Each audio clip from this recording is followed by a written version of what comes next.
There is a specific moment when people start treating you differently, not because you became louder, more attractive, or more successful, but because you stopped needing something from them.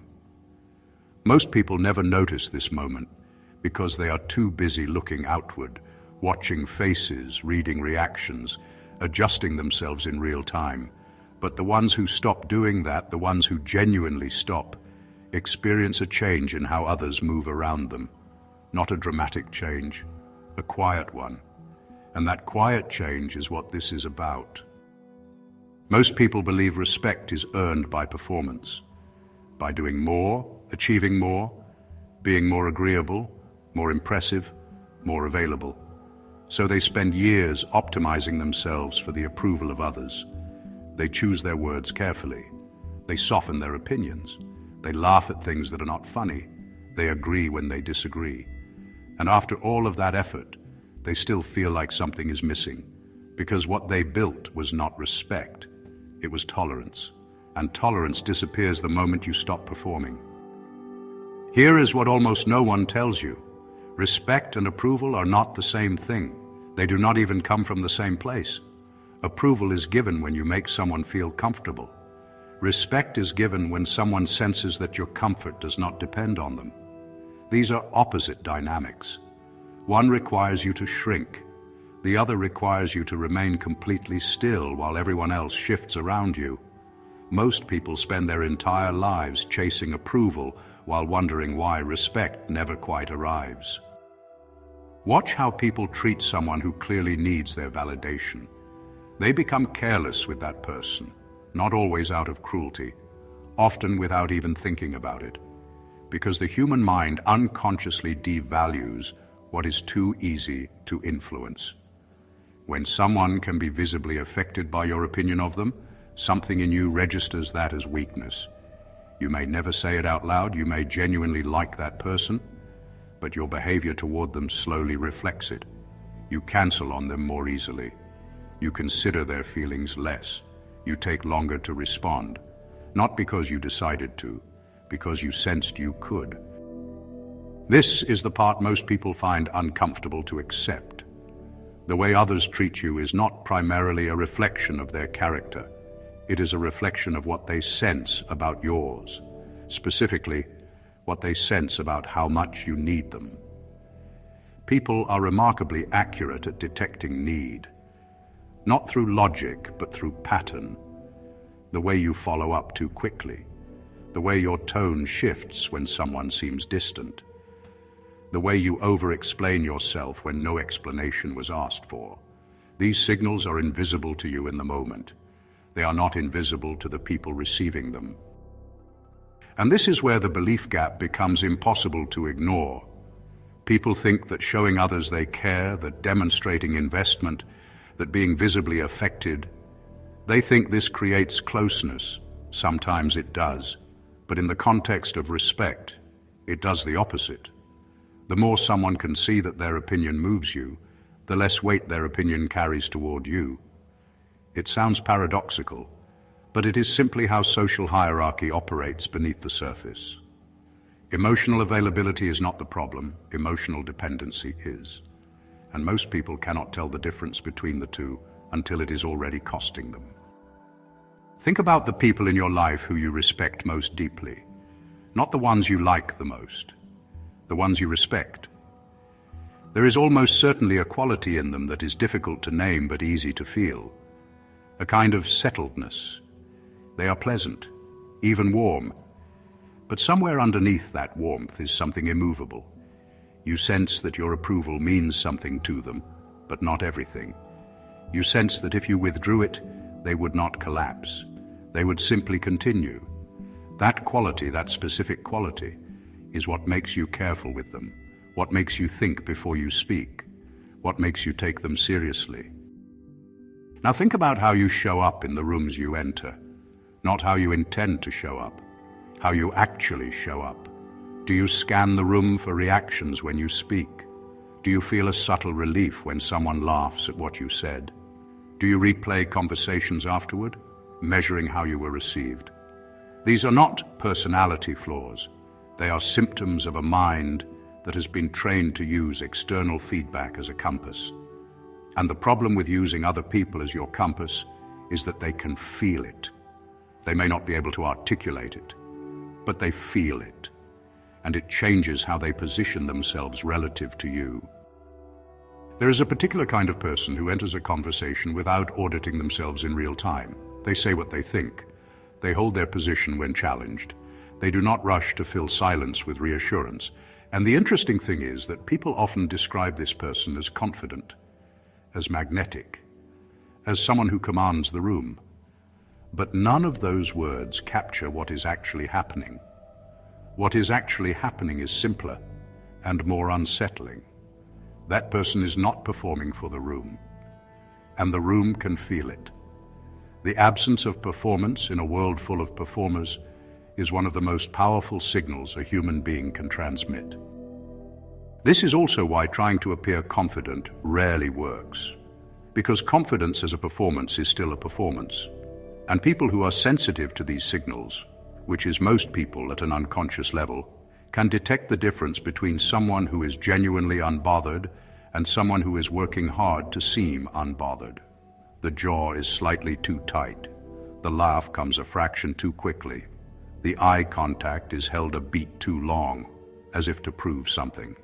Real indifference to approval does not look like anything in particular. It has no aesthetic. It is simply the absence of the hunger. And hunger, no matter how well disguised, has a smell. So the question becomes, how does someone stop needing approval when the need has been there so long it feels like instinct? And the honest answer is that you do not stop needing it by trying to need it less. That is still approval seeking, just redirected inward. You stop needing it by gradually replacing the question you're asking. Most people move through life asking, consciously or not, what do they think of me? The shift happens when that question loses its urgency. Not because you stopped caring about people, but because you developed a clearer, more stable sense of what you think of yourself. And that internal reference point, once established, changes everything around it. But do not mistake this for arrogance. Arrogance is also approval seeking. It is just approval seeking in reverse. The arrogant person needs you to see their superiority just as desperately as the insecure person needs you to see their worth. Both are watching your face for confirmation. Both are dependent on your reaction. What we are talking about is something quieter than arrogance and something more durable than confidence. It is a simple, unannounced decision to stop outsourcing your self-assessment to people who are themselves uncertain, themselves performing, themselves quietly hoping someone notices them. There is a social consequence to this shift that most people do not anticipate. When you stop seeking approval, some people become uncomfortable around you, not hostile necessarily, just unsettled, because a large portion of social interaction is built on an unspoken exchange. I will validate you, and you will validate me. When you quietly exit that exchange, when you remain warm but no longer participatory in the mutual reassurance ritual, people do not always know what to do with you. Some will pull back, some will try harder to get a reaction from you. Some will, without fully understanding why, begin to treat you with a new kind of seriousness. That last group is the one worth paying attention to, because what they are responding to is not your achievements, not your status, not anything you said or did in a single moment. They are responding to a pattern they detected over time, a pattern of someone who does not flinch, someone who does not rush to smooth over tension with false agreement, someone who can sit with another person's disapproval without visibly reorganizing themselves around it. This pattern, observed over weeks or months, produces something in people that no amount of charm or performance ever could. It produces the quiet conclusion that you are not someone to be handled carelessly. If what you just heard resonates with something you have felt but never had language for, I put together a free ebook called The Art of Strategic Indifference. It is not a self-help guide. It is a precise breakdown of the psychological mechanics behind emotional restraint, social power, and what actually happens when you stop being readable to the people around you. This is not widely discussed material, and it is free, available only to viewers of this channel. The link is in the description. And here is something even more precise. The people who respect you most will rarely tell you directly. Respect at this level does not announce itself. It shows up in behavior, in the way someone chooses their words more carefully before speaking to you, in the way they follow through on what they said they would do, in the way they do not test your boundaries repeatedly, because the first time they sensed where you stood, they registered it and adjusted. Respect is not applause. It is the quiet recalibration of how someone positions themselves around you. And you only notice it when you stop looking for applause. There is another layer to this that goes deeper than social dynamics. When you are constantly seeking approval, you are not fully present in any interaction. Part of your attention is always diverted, monitoring, measuring, adjusting. You are in the conversation and simultaneously watching the conversation from the outside. This split attention is exhausting in a way that is difficult to articulate because it never fully stops. It follows you into rooms, into silences, into moments that should be simple. And the people across from you, even if they cannot name it, sense that you are not entirely there, that a portion of you is somewhere else, waiting for a verdict. When that monitoring stops, something unusual happens. You become more present, not in a spiritual sense, in a practical, observable sense. Your attention is no longer divided between the interaction and the evaluation of the interaction. You are simply there. And full presence, genuine, undivided attention directed outward rather than inward, is so rare that people feel it immediately. It makes them feel seen in a way they cannot explain. And paradoxically, the moment you stop needing something from people is often the moment they feel most drawn to give it to you. Not because you manipulated them into it, but because presence, real presence, is magnetic in a world of distracted performers. If this is shifting something in how you see yourself or the people around you, drop the word indifferent in the comments. Nothing else needed. Consider also what happens to your decisions when approval is no longer the filter. Most people do not realize how many of their choices, their career paths, their relationships, their opinions expressed publicly and privately, are quietly shaped by what they anticipate others will think. Not dramatically, not obviously, but in small, consistent ways that accumulate over years into a life that feels slightly misaligned, like wearing clothes that almost fit. When the approval filter is removed, decisions become simpler. Not easier, but simpler. Because you are solving a different equation, one with fewer variables, one where the primary question is not, will they accept this, but is this actually true for me? This is where the dynamic becomes genuinely strategic, because a person who makes decisions from an internal reference point rather than an external one becomes unpredictable in a specific way, not erratic, not unreliable, but impossible to fully manipulate. And most social environments, whether professional or personal, run on a certain degree of manipulation, not always malicious, often unconscious. People learn what levers move you and they use them. Withdrawal of warmth, subtle disapproval, strategic silence. These are tools that only work on someone who is watching for them. Remove the watching, and the tools stop functioning.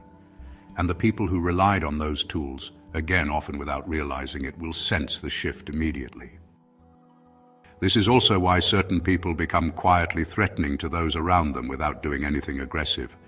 Simply by being unresponsive to the usual social levers, they disrupt the invisible architecture of control that most groups depend on.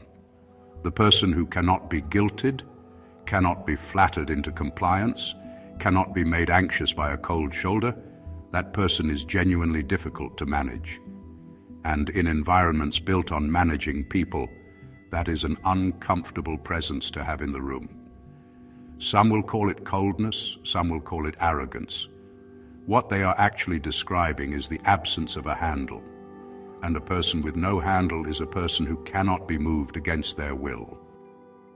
But there is a distinction that must be made here, because there is a version of this that becomes its own trap. Some people, upon understanding this dynamic, begin performing indifference. They withhold warmth deliberately. They manufacture distance as a strategy. They confuse being unavailable with being unaffected. And this performance is just as detectable as the approval seeking it replaced. True indifference to approval does not require you to become cold or withholding. You can be generous, engaged, even affectionate. The difference is that your generosity does not come with an invisible invoice. You are not giving in order to receive a specific reaction. You are giving because you chose to. That distinction, subtle as it sounds, is everything. There is a specific test for where you actually stand. Pay attention to how you feel when someone you respect gives you no reaction. Not a negative reaction, simply nothing. No acknowledgement, no validation, no signal either way. If that absence creates anxiety in you, if you find yourself replaying the interaction, adjusting your memory of it, planning how to recover the warmth that may or may not have been withdrawn, then the need is still running. And knowing that about yourself is not a reason for shame, it is simply information. Precise, useful information about where the work actually is. Because you cannot dissolve a need you have not yet honestly located. The work, when it begins, is less about behavior and more about tolerance. Specifically, the ability to tolerate the discomfort of an unresolved social moment without immediately moving to resolve it. Most approval-seeking behavior is not driven by a desire for praise. It is driven by a desire to escape the discomfort of uncertainty. Not knowing where you stand feels unbearable to a mind conditioned by years of using external feedback as a stability mechanism. So the training is simple to describe and genuinely difficult to do. You let the moment remain unresolved. You do not chase the reaction. You do not smooth it over. You sit with the uncertainty until your nervous system learns that nothing catastrophic follows, and slowly the need loses its grip. What follows that process is not what most people expect. They expect to feel detached, separate, like they have built a wall. But that is not what happens. What happens is closer to the opposite.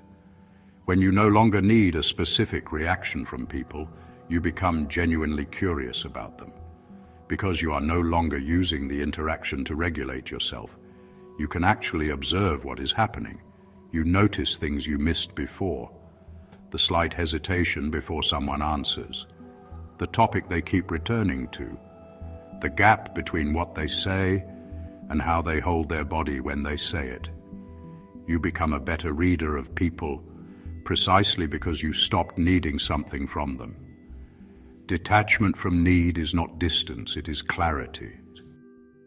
And that clarity has a compounding effect on how others experience you. Because when someone feels genuinely observed rather than assessed, when they sense that you are watching them with curiosity rather than calculating how their reaction reflects on you, something in them relaxes. They become more honest, more open, more willing to show you something real. And ironically, the respect that follows from this is deeper than anything produced by performance or status. It is the respect that comes from feeling that someone sees you clearly and remains completely steady in that seeing. That kind of steadiness is so rare that when people encounter it, they do not forget it. There is one more layer that rarely gets discussed. When you stop needing approval, your relationship with failure changes entirely. For someone whose stability depends on external validation, failure is not just a setback, it is a social verdict. It is evidence that they are what they feared, so they avoid risk. They stay inside the boundaries of what they know will be received well. They optimize for the reaction rather than the result. But when the reaction stops being the primary currency, failure becomes something far less threatening. it becomes data. Unpleasant sometimes, useful always. And a person who can fail without requiring anyone to console them, without needing the narrative reframed by someone else's reassurance. That person can take risks that others simply cannot afford to take. This is the strategic advantage in its fullest form, not the social respect, not the magnetic presence, not the unreadability, though all of those are real. The deepest advantage is freedom of movement. A person anchored to approval is always negotiating with an invisible audience before they act. They are running every decision through a filter of anticipated judgment. That filter slows everything down. It narrows the available choices. It keeps them circling the same safe territory while calling it wisdom. Remove the filter and the range of possible action expands dramatically. Not because the world changed, because the internal cost of certain actions dropped to zero.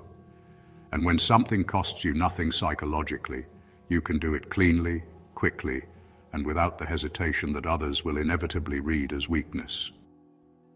Look at the people who have moved through the world with the most quiet authority. Not the loudest ones, not the most decorated ones, the ones who left a specific impression on everyone they encountered. The common thread is rarely talent or intelligence, though those may be present. The common thread is that they seem to require nothing from the room. They brought their full attention, their full capability, their full presence, and they left with exactly what they came with, regardless of how the room responded. That self-containment, that quality of needing nothing returned in order to remain whole, is what people remember long after the specific details of the encounter have faded. So the real question is not how to make people respect you. That framing already contains the problem. It positions respect as something others dispense and you collect. The actual shift is more fundamental than that. It is the quiet, private decision to stop treating other people's perception of you as a resource you need to survive. Not because their opinions do not matter, but because your stability cannot be built on something that volatile, that inconsistent, that ultimately outside your control. When you build it on something internal instead, something examined and chosen rather than inherited from other people's reactions, you become a different kind of presence entirely. And that presence does not need to announce itself, it is simply felt. The people around you will not always be able to explain why they began treating you differently.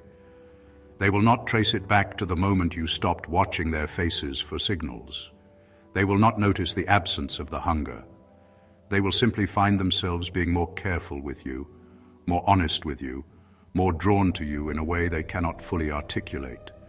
And you will not need them to articulate it, because the version of you that required that explanation will no longer be the one standing in the room.